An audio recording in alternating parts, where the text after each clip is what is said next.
Okay, let's go.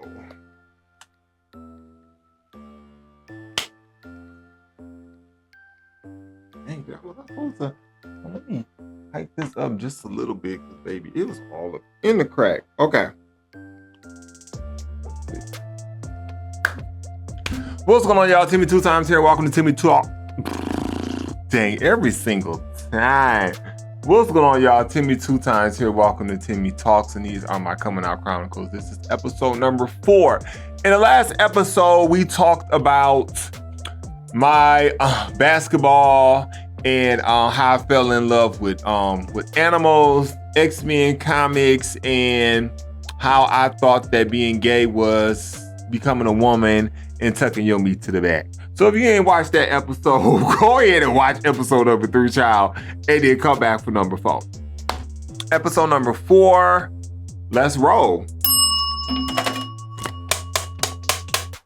All right, so as promised, in this episode, we will be touching base and talking about how my mom had a lesbian friend, right?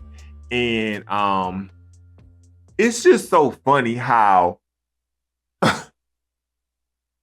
I used to make fun of her, and I'm gonna go ahead and just tell the stories, and then I'm gonna give my, I guess, rebuttal on it of like how a lot of people, they make fun of the very thing that they are. So my mom had this lesbian friend, and I only found out she was lesbian because my mom told us. And I don't know why she told us this. Like, she shouldn't have told us this. And the lady was so nice. I remember she would come to the front door. She worked with her. She had this beautiful chocolate skin. It was so beautiful. And let me tell you something. Mama's hair always stayed done. Her hair was always done. She always had some type of braid, updo, swirl, bang. It was giving African goddess. And the reason why I say that, because she would come knock on. I remember this one time, we were all in the basement watching TV because we had got the basement redone. And at the time, I was getting older now, so I got my own room. So me and my brother used to share a room upstairs. We had bunk beds. And then as I started getting older, going through puberty, whatever, and I started getting into the animals and stuff like that, my dad finished the basement, and my room was in the basement. And, excuse me, damn, such a fucking lady. So I remember this one time, somebody was knocking at the door. So I'm the nosy one, child. So I run upstairs to see who it is at the door. And it was my mom's friend. And when I opened the door, I was like, hello. And she was just like, yeah, is your mother there? And mother home? I was like, yeah. And she was like, tell her a beautiful black queen is at the door. I was like, yes, ma'am. She was like, a beautiful black queen is at the door. So me being funny, I ran downstairs and kind of jumped over the couch. I was like, Mom, your girlfriend is at the door. And the way she looked at me and the way my dad looked at her, they kind of just like looked at each other. She went upstairs and they started talking stuff like that. And in that moment, I kind of realized I had did something wrong. And I had to, and I told myself, I said, why would you do that? I was young enough to not to know, but to know at the same time, especially like, okay, well, she's a lesbian, I'm gay, or I feel like I am. We're in the same family. So why would I do that to her?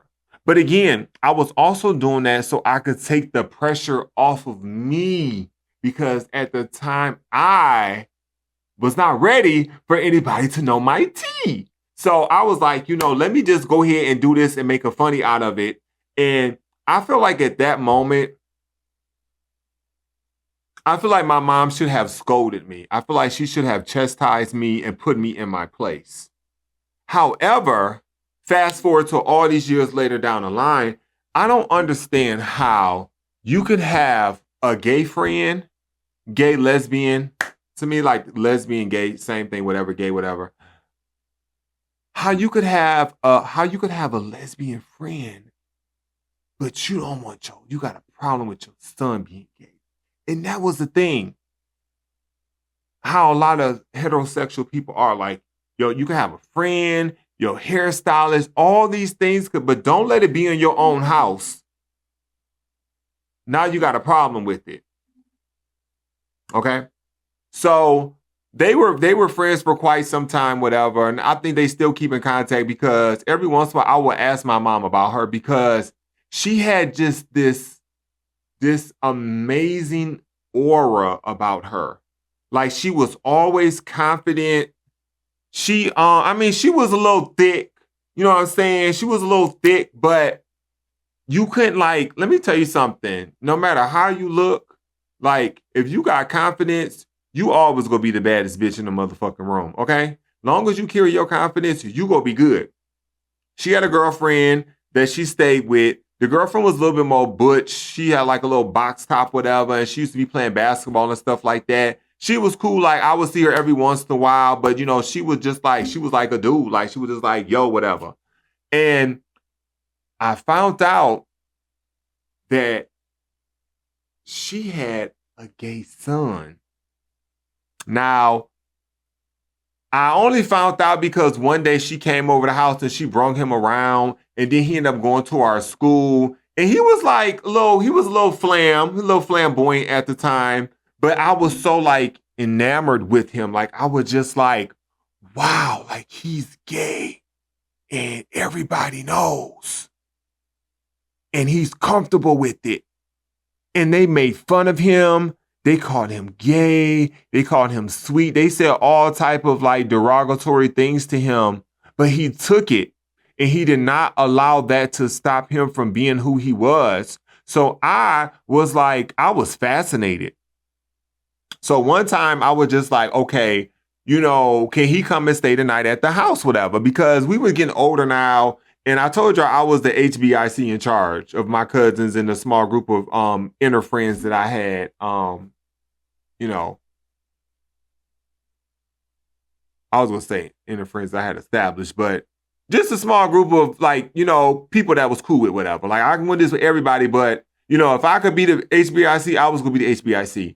So we used to do this thing where we had start going camping. So I would start taking. Oh my goodness, that just made me think of something. But I'll talk about that later.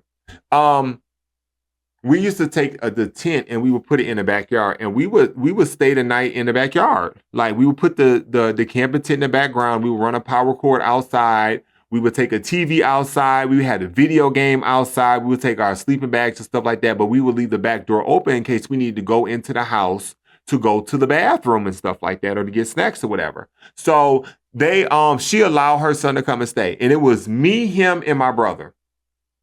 And before the nighttime he had came over, and a lot of my brother's friends and stuff like that, they really didn't fool with him because they knew he was gay, and he was very much so. He was like, oh my God. Yeah. Like he would just he gave off the tendencies that would let you know that he was gay.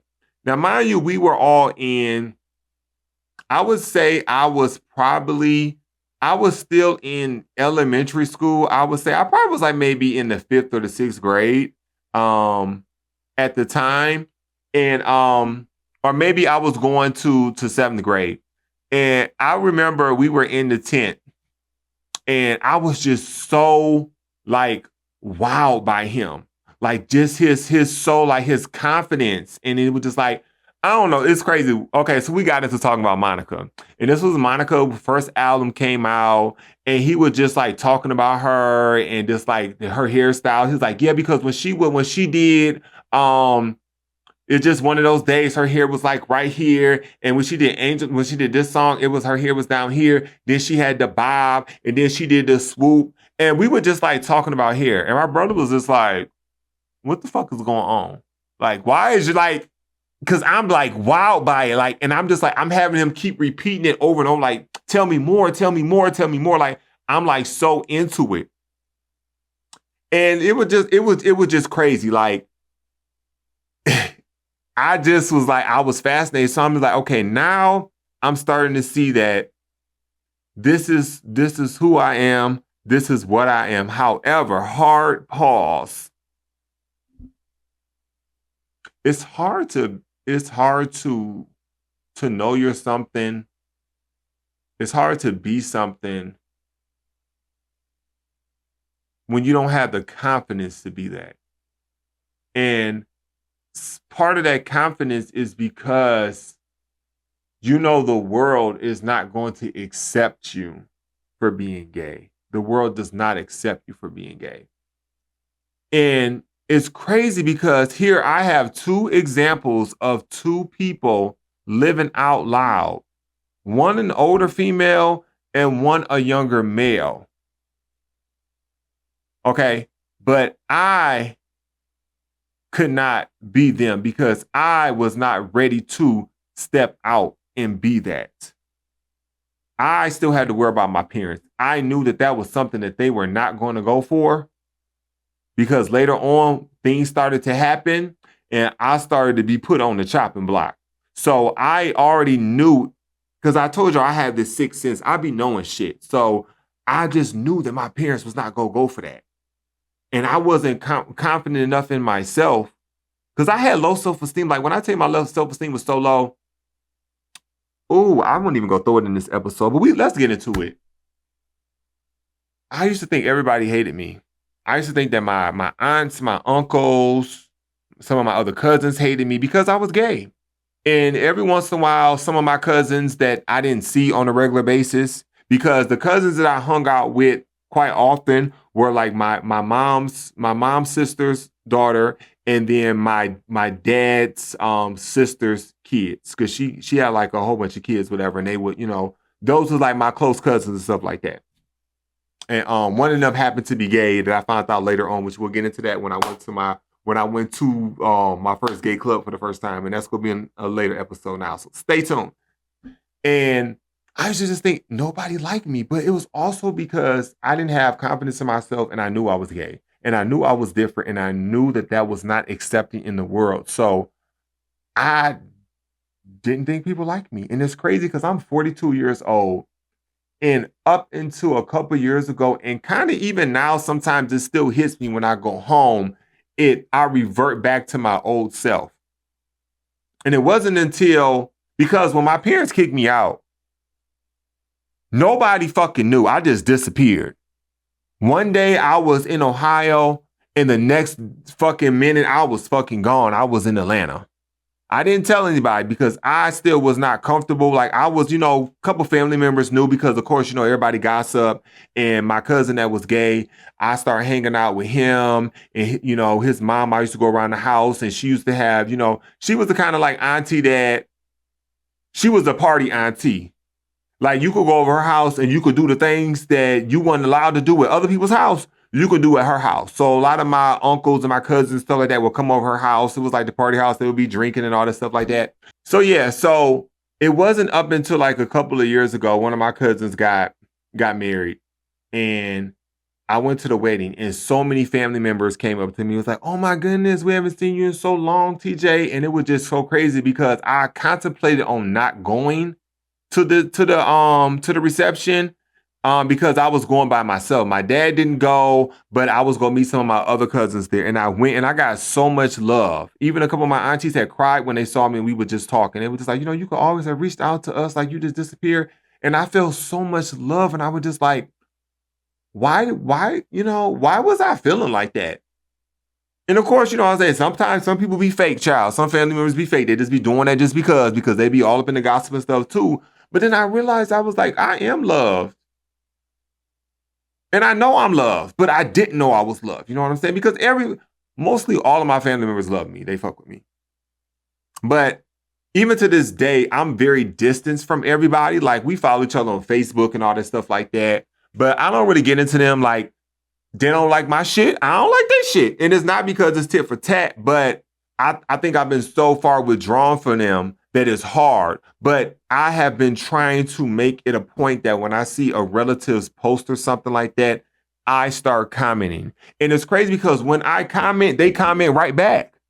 And I'm like, you getting too old for that. Like, you got to snap out of that, honey. You